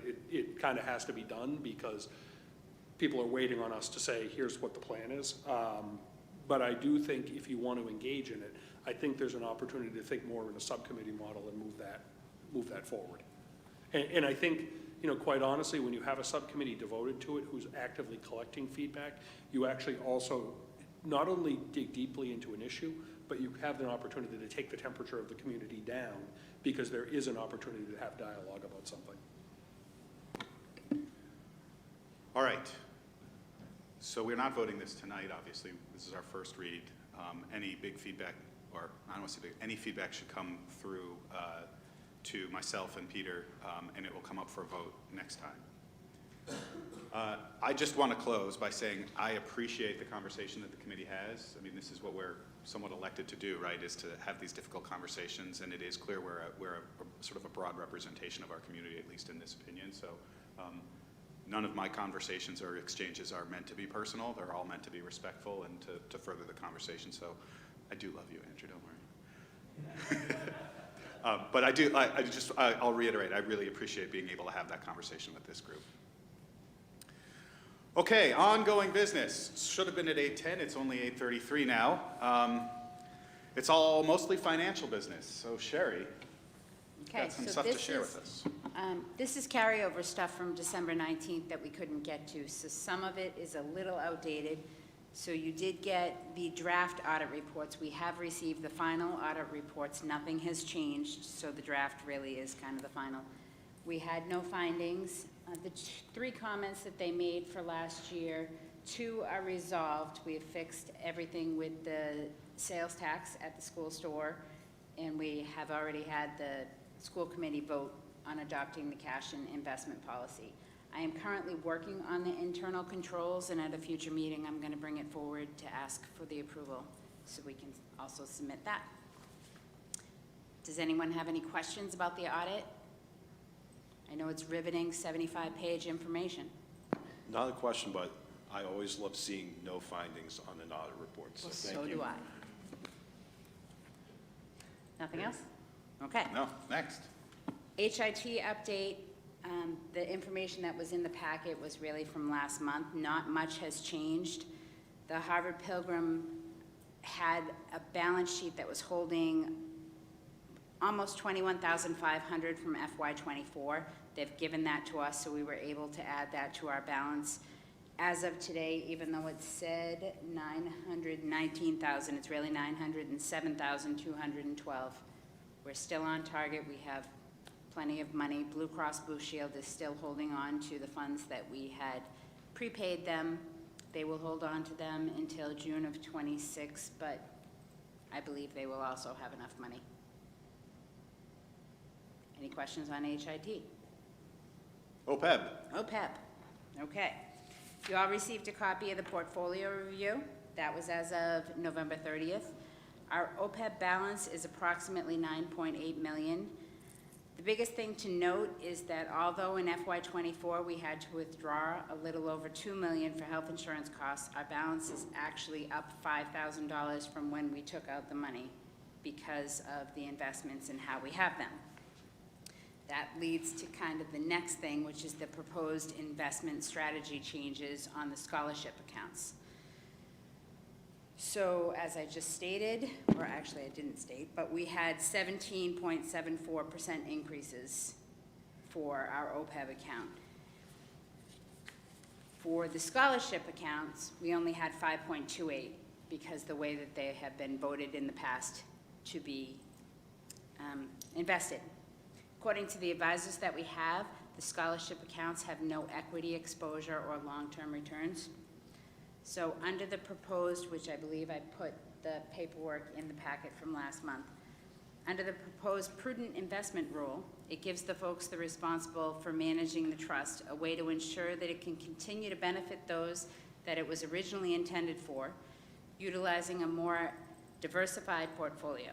By allowing us to follow the more modern version of this investment practice, it will allow for the possibility of more scholarships to be provided to our graduating seniors and will allow some to continue even once there is no living family member to provide funds for making a scholarship whole. The language for the motion, I believe I put in the original memo, so we were kind of looking for the school committee to vote to accept the provisions for the prudent investment rule and to change the scholarship the way that we invest it. Thank you. First, any questions or comments on OPEB? OPEB? Sorry. Okay.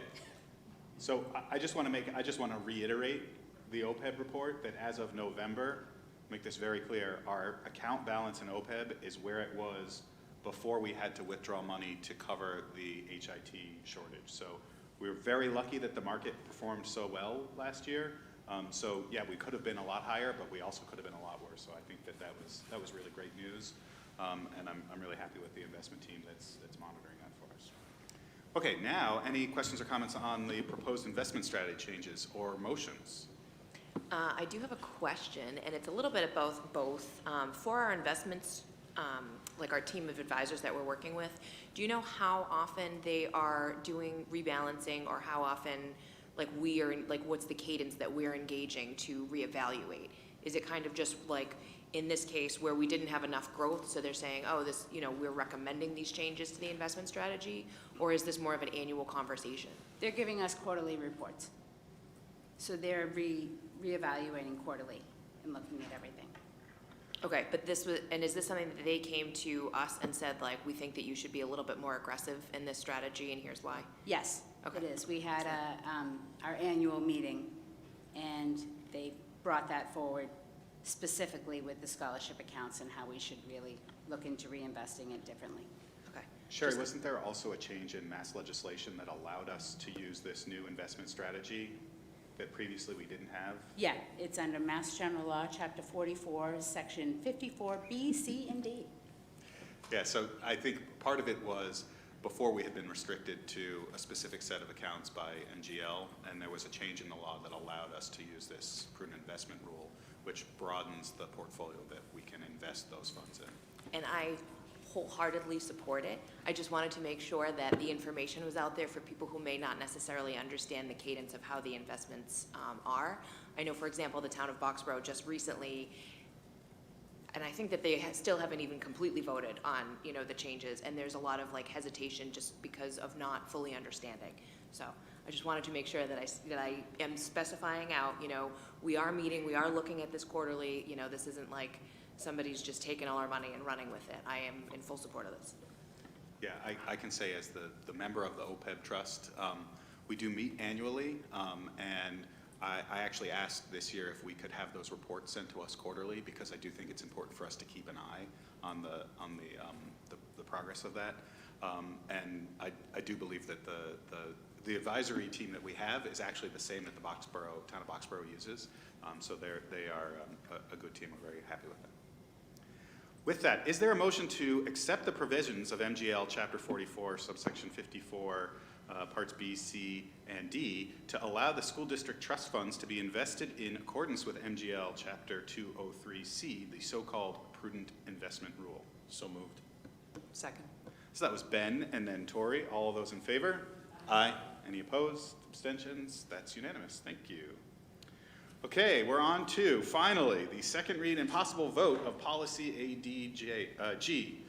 Liz, do you want to give us an update on that?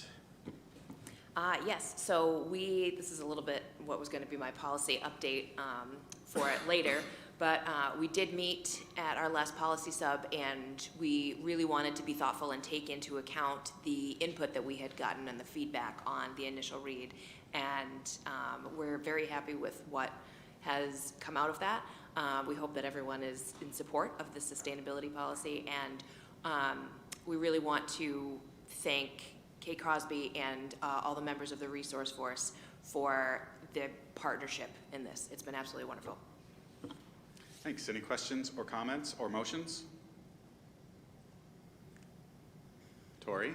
So totally in favor of this. I just couldn't find the new version in here. I don't know if I had a completely diligent, inept moment. I don't think it was attached to the agenda, but I'm going to advocate that we move to approve policy ADG. Second. That was seconded by Tori. So, Tori. I have this problem when I say the name of the person I'm looking at, seconded by Ginny. Is there any discussion? Now that we have discussion, what did we change?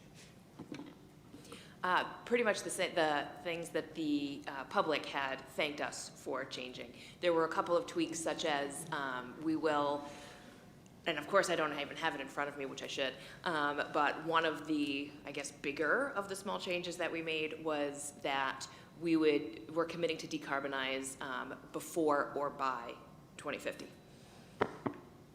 Any further discussion? The other change, I believe, is I think that we took out like specific, we're not necessarily naming electrification because we don't necessarily know what the future's going to hold, that type of thing. So we made it broader, just like for decarbonizing and sustainability. Any further discussion? All right. All those in favor? Aye. Any opposed? Abstentions? That's unanimous. Alex can go back to studying for physics now. Congratulations, and thank you to the resource force and everyone. It was a long road to get there. All right, we're on to subcommittee and member reports. And my goodness, we've got a lot of quick updates that I would like to get. We'll start with policy. You've met apparently 3 times since we last had an update. Or at least that's what it says on my agenda. That's extremely possible. We have been going through a lot of different policies. There will be more to come. This past meeting, which was on January 3rd at 7:30 a.m., we refined the sustainability policy based on that feedback, and we'll meet again Friday, January 23rd at 7:30 via Zoom. Excellent. Thank you. Budget sub. Budget sub has also met a number of times since we've last spoken. And I think it says the 13th on here, but wasn't it actually? Oh no, it was the 13th. I wrote down the 14th. So yeah, we met at 2 p.m. on Zoom, our normal time. I'm pretty sure all of those meetings. We mostly had talked the last few meetings about the budget task force recommendations and messaging around presenting the ultimate budget to town meeting. And today, we heard from Sherry. Everybody already heard, those updates, and we mostly talked about the upcoming budget presentation and budget Saturday plans, how the agenda is going to go, and what sort of information we're going to present. We're going to meet again on the 27th at 2 p.m. on Zoom, and that'll be our meeting right before the 30th school committee meeting, where we do the high-level overview, as Peter mentioned before. Thank you. Capital sub, Ben. So we only met twice, not 3 times. Back in December, we met to discuss the FY25 project updates, including progress on the admin building, the roofing project, specifically the Boxborough well chlorination project, the high school chem lab ventilation, the tennis court resurfacing, and critical needs for the Parker Damon building chiller failure and junior high school controls issue. The FY26 plan was presented to the subcommittee on the 26 plan was presented to us, the school committee, on the 19th, prioritizing Tier 1 and Tier 2 projects, as well as a long-range capital planning approach into 27 and beyond. This morning we met and we reviewed and approved the minutes for December. We also went over additional FY25 budget updates and discussed FY26 and focused on briefly on the 10-year capital plan. Thank you. All right, we'll do some very quick liaison reports. I'll just run around the room if anybody has anything really pertinent that they want to share about their board or committee that they liaise with. If you don't have anything, that's absolutely fine. Just that ALG's fiscal year 25 is going great. Fiscal year 26, the model's down to about a $200,000 deficit, which is pretty remarkable. Which is currently reflecting a level services budget for the town and the 3% budget from the schools.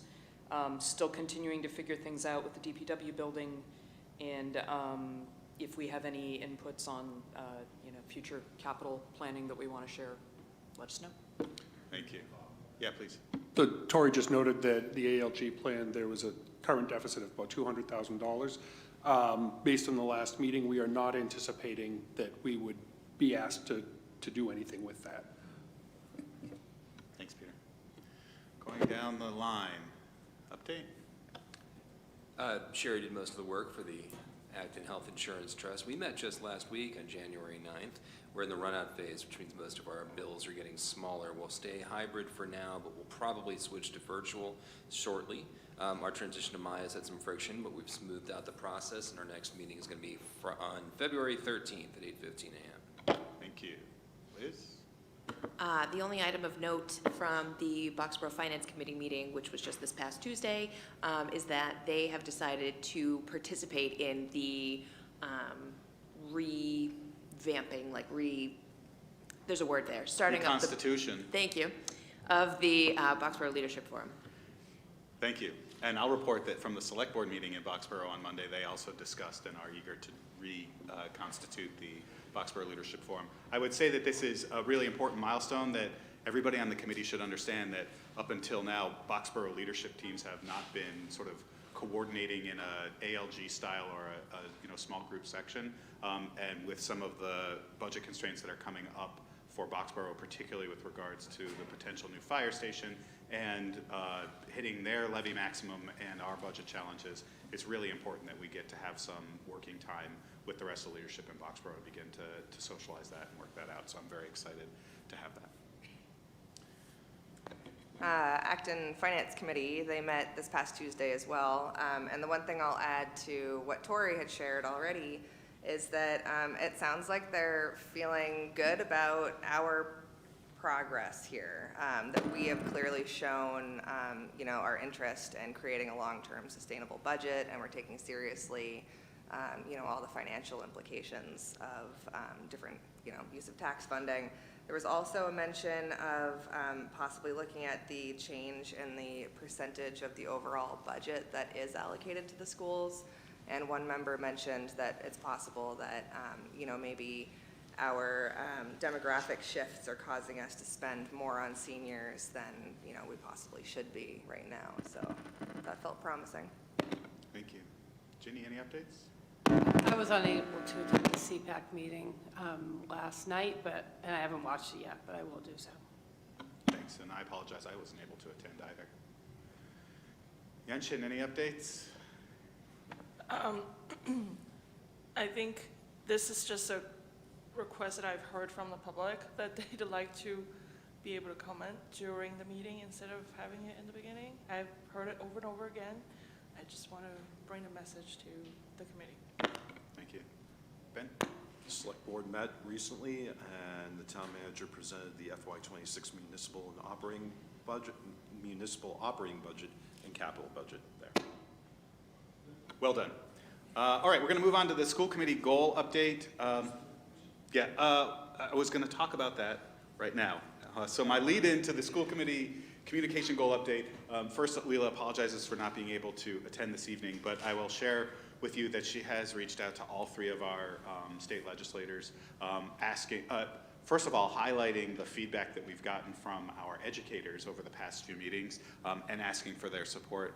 They're all very positive in their response to us. And I think, Peter, you probably were also contacted by Dan Saina's office, so I'm going to give you a second to talk about that. But I would continue to ask that anybody in their opportunities to advocate with the legislators, if there's any other ideas we have around outreach to the legislators, please bring those to, in particular, Ginny and Leela, so that we can continue to put this forward. I would say that, you know, hearing the speakers' discussion of her goals, there was a talk of Chapter 70. We're hearing a lot more conversation around ed funding at the state level, but also just know that that is a really slow process. So won't save us for this year, that's for sure.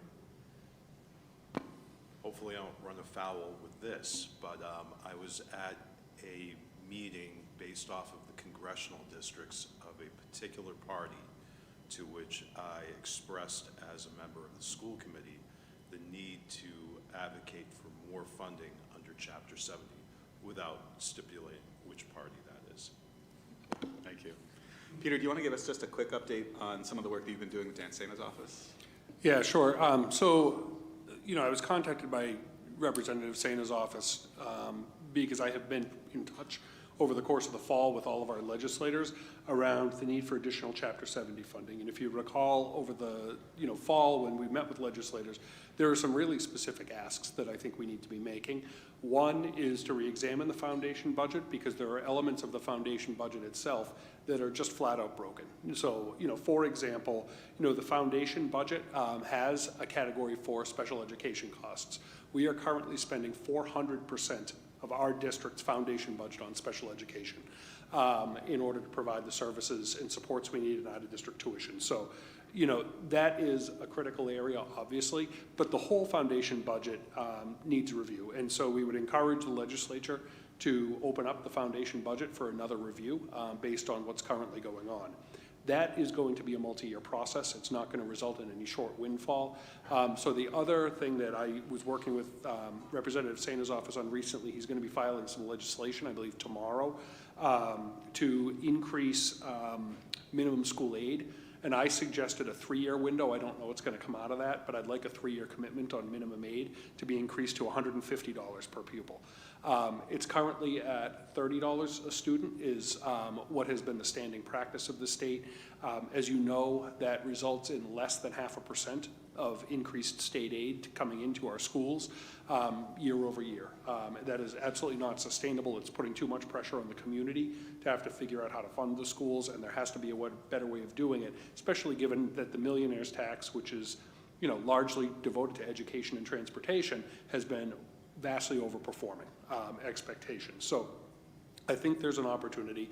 I did a little history of Chapter 70 minimum aid funding. In 2000, it fluctuates wildly. And at its lowest point, it's been set at 0 for multiple years. But in 2001, minimum aid was $175 per pupil. And somehow we've ended at $30 a pupil in recent years. I will say, and I would certainly thank the legislature and the governor for increasing minimum aid over the last couple of years, late in the game. But the problem is, for school districts, we set our budget and the towns vote our budgets. We really need to know what our aid is in January and February of a school year, not in July. It just doesn't work because we've set the budget. We can't spend over the budget. Even if we end up getting more aid, it just has to flow to reserves. And it's not a sustainable model for us. So I'd like to get a 3-year commitment from the legislature that minimum aid is going to be set at $150 that would allow districts to actually start to use that revenue. That would result in probably about a $700,000 to $800,000 increase in state aid for us every year. But I actually think it's not just an Acton-Boxborough issue. I actually think it's a statewide issue because going back, multiple years, there were maybe a couple dozen communities in the minimum aid status that we're in. It's now 212 communities that are in minimum aid status as of the start of this year. And we're seeing school budgets melt down everywhere. School budgets right now are going up 4.5% on average. That is absolutely what's happening. We cannot sustain the budget the way it's currently been. you know, we're going to present a budget to you. I have to tell you, our staff is reaching an absolute point of breaking. You know, and that goes for every staff member in this district is reaching a real point of frustration that no one feels like they can do the job that they need to do for students. We can't sustain our schools on a 3% budget increase, and we can't expect the communities to have to keep funding it when the state is bringing in additional revenues beyond their expectations. So I'd like to see the state do that. Representative Shaina was going to file the bill today. In the end, after consulting with MASS and his office, we also know that on the Senate side, Senator Lewis, who is the chair of the Education Committee on the Senate side, is also filing a similar bill. I believe what we ended on with Rep. Shaina is they're going to file parallel language in both the House and Senate. So if you have contacts with legislators, whether they're ours or with other legislators in the area, I would encourage you to reach out to them and see if we can get more people signing on to these two bills, because I think they're going to be incredibly important for us. We know we're in a really constrained period of resources right now, but we just can't, we cannot do this next year. We cannot do this next year. We are on the verge of having things break. I don't know how else to say it, but we need to try and also exhaust resources at the state level. So sorry for the long-winded, but no, I really feel strongly about this, if you can't tell. Thank you, Peter, and I think you segued us perfectly into what the school committee needs to be doing as part of their communication and outreach now. But you know, I think we will work together as we prepare the budget, and we will prepare some talking points, but we are definitely in a dire situation. And so as we continue through the budget season and into the spring, we all need to be going out in every opportunity, organized or otherwise, soccer, temple, church, Stop and Shop, or Donnellan's, or Roche Brothers, and whomever we see. Stop John Peterson in the grocery store if you must, and share this message with everybody. I will echo what Peter is saying, that after this year, and including this year, we're at a breaking point. So, Ben, I see you have a comment. I just want to close. If there's any structured opportunities for community outreach that anybody knows about, please get with Yanshin. And Yanshin, I know that we sort of took a break over the winter holidays, but let's plan on coming back now as we get into budget season and putting some more structure around how we reach out to the community. I know that it's really quick notice, but Boxborough's Winterfest is going to be on January 25th. I have a prior commitment, so I can't do that day, but if anyone is able to put stuff together, I do have a blue table cover we can use. At Steel Farm, and there's food and beverage, because I heard the select board vote the liquor license. Ben. Real quickly, Peter, do you know the bill numbers by any chance? I actually don't think they've been filed yet, so no. Speaking of gosh, I can't speak. Speaking of engagement with community, I think the science fair is tomorrow, so it's a good time to showcase our students and teachers and also chat people up about the budget. Thank you. All right, any other quick school committee goal updates from members? Seeing none, we will move on to our consent agenda. Remember, if there's something that you'd like me to hold as I read through this, just say hold. Otherwise, I have to get the language at the beginning. All right, the consent agenda. Is there a motion to approve? Item A, approval of the ABRHS minutes of 12/19/2024. Mark Lawrence Photographers, Inc., donation of $3,187 to RJ Gray Junior High School. Gates PTO donation of $1,633.33 for rigging and flag hanging at the Boardwalk Campus Commons. Boosters Club donation of $2,789.39 of a donation to the girls' ice hockey program for shells and socks. And item E, approval of warrants as presented in the packet of January 16, 2025. So moved. There's a motion, a second. Second. That was Tori and then Ben. All those in favor? Aye. Any opposed? Abstentions? That is unanimous. I will just point out that there is an update to the ABRHS class size memo from the principal of the high school in your packet in the FYI. She does sort of respond to some of the questions that we had regarding some of the extraordinary classes and some of the smaller sizes for the special programs. So it's definitely worth a read. With that, is there a motion to adjourn? Move to adjourn. That was Liz, seconded by Ben. All those in favor? Aye. Any opposed? Abstentions? Thank you all very much.